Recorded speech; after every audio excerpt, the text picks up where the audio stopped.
Hello everyone, Mason here. How are you doing? Today it's time for my 2021 end of the year wrap up. Well, we're almost there, aren't we? The door is about to close on 2021. I hope you all had a good Christmas. Did the things that you wanted to do, saw the people that you wanted to see. If you knocked back a few alcoholic beverages, I hope you drank responsibly. Because I didn't. I saw my dad's side of the family for the first time in 2 years, so naturally we went to the pub and screamed conversations at each other. I drank and drank and drank. It was amazing. Every time I got close to the end of my glass, it magically refilled. Honestly, it was a lovely night. What wasn't so lovely was the morning afterwards. I woke up feeling like somebody had been kicking me repeatedly in the skull for the last 8 hours or so. Now that I'm totally recovered though, it's time to take a look back over my shoulder at what I've read this year and hand out some awards. Starting with Most Ridiculous Book. There's only ever been one contender for this title, because whilst Target by Simon Koenig may be one of the worst books I've ever read, it's also incredibly entertaining. I wouldn't recommend this book to anyone, but at the same time I don't personally regret reading it. I actually kind of look back on it fondly because it provided so much mindless entertainment. There's just so many stupidly funny parts, and I'm almost tempted to read another Simon Koenig novel at some point to see if it's equally crazy, but only if I can get it on sale. I'm not wasting a credit on that. If you're interested in hearing me run through the plot in all its silly glory, I do have a review available, and the link will be in the description. Most disappointing book. The three that really stand out to me are Truth and Lies by Caroline Mitchell, The Resident by David Jackson, and The 100-Year-Old Man Who Climbed Out of the Window and Disappeared by Jonas Jonasson. In the case of The 100-Year-Old Man, to start with, I loved it. I thought it was amusing, quirky, individual. Reading about Alan's escapades was so much fun. But eventually, it just outstayed its welcome, and everything that I loved about it was done to death. With The Resident, it's all about that ending. Oh, that ending. Initially, David Jackson served up something that I really liked. I might not have thought that it was perfect, but Thomas Brogan was an interesting character, the concept for the story itself was pretty fun, and then, right at the end, just as the train's about to pull into the station, it just comes off the tracks and smashes itself into a fiery ball of oblivion. The most disappointing one out of the three is definitely Truth and Lies by Caroline Mitchell though. I've said it time and time again, it had so much potential and just didn't live up to it, even slightly. It's a whole novel about a detective who doesn't do any detecting and then magically comes up with the answers at the end because the author says she does. The worst part is, there's actually some pretty good stuff, it's just mixed in with, at best average, and at worst, boring stuff. It was enough to make sure that I will never go near another Caroline Mitchell book, because if you can't get a story about a detective who is the daughter of famous serial killers right, I just don't trust you. God, I wish that this was written by somebody else, because it could have been so good. Most surprising book. A decent contender for this one is definitely The Sundown Motel by Simone St. James. As someone who pretty much avoids the paranormal at all costs, I wasn't expecting to enjoy this one at all. In fact, I thought I was going to be bloody terrified the entire time, but it ended up being pretty good. Another massive surprise was The Blade Itself by Joe Abercrombie. I literally only read that one to get Leslie to read Sweetpea, and I'm so glad that I did. I just always assumed that grimdark meant something would have disturbing, gratuitous levels of violence, but it wasn't like that. It was just a character-driven, gritty fantasy novel that I really enjoyed. Overall though, I would say that the biggest surprise was The Flat Share by Beth O'Leary. Here's the thing, even though I wasn't expecting to like The Blade itself, I have read fantasy and have enjoyed it. When I first started my Booktube journey though, I wasn't expecting to like a contemporary romance, and I certainly wasn't expecting to love one.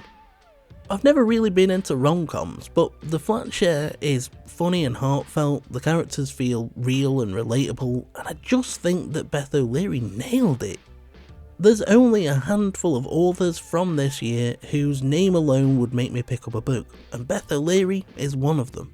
There's only a handful of books from this year that I would want to read again, and The Flat Share is one of them.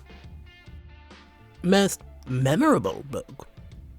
I read a lot this year, which means there was some good, some bad, and some pretty average books. But looking back, one in particular does stand out. The Midnight Library by Matt Haig was one of the first things I read this year, but it's stuck with me. It's one that I think about from time to time and that I would definitely read again in the future.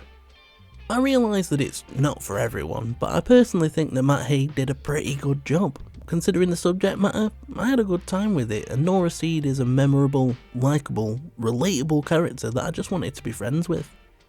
It's definitely unique, it's unlike anything else that I've ever read, and whilst Matt Haig might not be the first person to ever say them, I do think he has some pretty profound things to say that are wrapped up in an interesting, emotional and heartfelt story.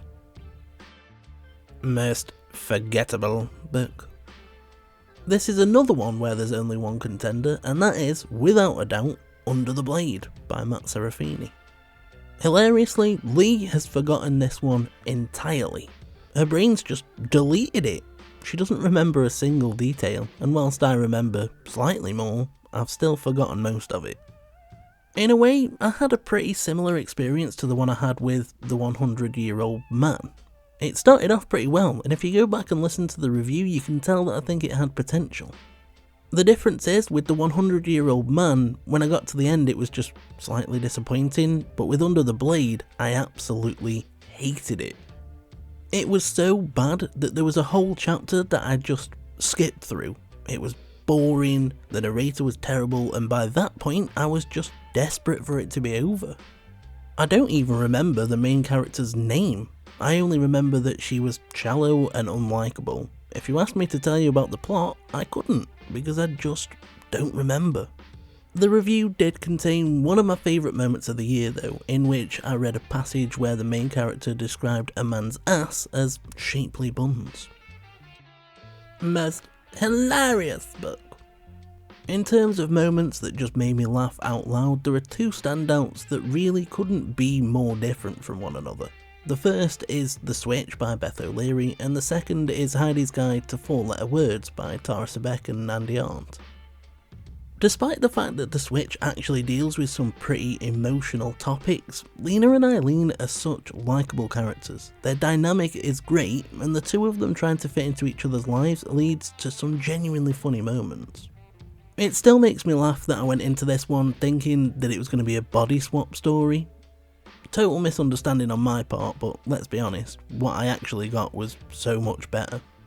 When it comes to Heidi's Guide to 4-Letter Words, that one's just brilliant throughout. Heidi being this shy, reserved woman that finds herself through reading erotic novels is absolutely fantastic. Worst audiobook narrator.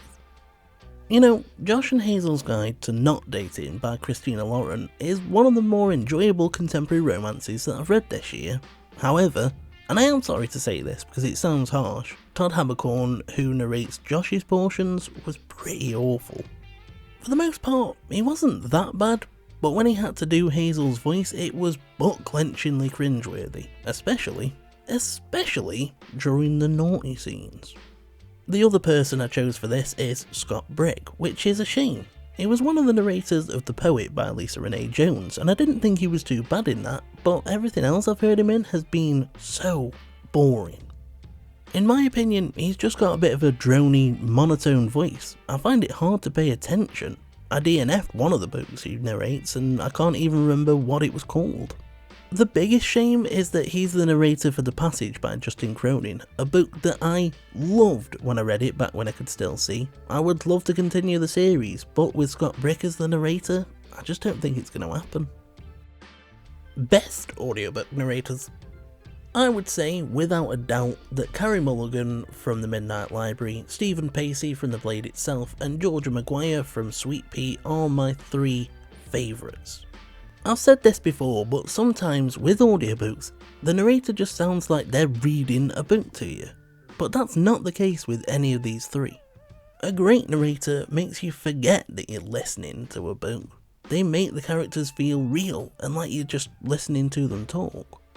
Stephen Pacey's skill and variety combined with Joe Abercrombie's characterizations makes that book feel special. Glox's voice is just perfect. Carey Mulligan hits all the right notes, expresses all the right emotions as Nora Seed. It was perfect, and that to me made The Midnight Library feel even more poignant than it would have been if I could have just read the physical copy. As for Georgia Maguire, what can I say? They struck gold casting her for Sweetpea. She's perfect. She is Rhiannon, and I don't think anyone else could have done a better job. Favourite book 2021. Nobody's going to be surprised here, are they? It's a book that I've mentioned over and over and over again, convinced multiple friends to read, and that I've personally read twice already. It's dark, hilariously twisted, thrilling and intriguing. I absolutely love Sweetpea by C.J. Skews. I could talk about it for a long time, but if you want my full thoughts on it, you should go and listen to my review, otherwise this video is going to be like 7 hours long. My goals for 2022. I read 55 books this year, and I'm not going to lie, I'm pretty impressed. When I first joined Goodreads, I set my goal at 48. Then I realised that there was no way I was going to get that far, and moved it down to 30. And then I smashed that. So I think I'll set next year's goal at 60, and see if we can get to that. In terms of books that I would like to read, despite the fact that I am a mood reader, there's actually quite a few I'd like to get to. Lisa Renee Jones will be releasing the 2nd book in the Samantha Giles series in February. Beth O'Leary's next release is in April. I'd definitely like to continue with the first Lore trilogy, and I'd also like to dive into Discworld at some point. Above everything else though, I really want to get to The Hobbit and The Lord of the Rings in time for September, just to put me in the mood for the show, which I'm hoping will encourage me to read The Silmarillion, which I've always felt way too intimidated to try. One thing is for certain, I do have other goals, but I want to talk about them more when I hit my Booktube birthday. My question for today is this: would you rather people never be able to understand what you're trying to say to them, or for them to be able to read your mind? If you've enjoyed this video, the like and subscribe buttons are just sitting there, waiting to be pressed. Now press them, or I'll throw a sock filled with custard at you. If you want to get in touch, say hi and have a chat, you know where the comments section is, and the link to my Twitter can be found in the description. Happy New Year everyone. Thanks ever so much for spending time with me today guys. Until next time, take care. For now I'm off, and you should have a good one.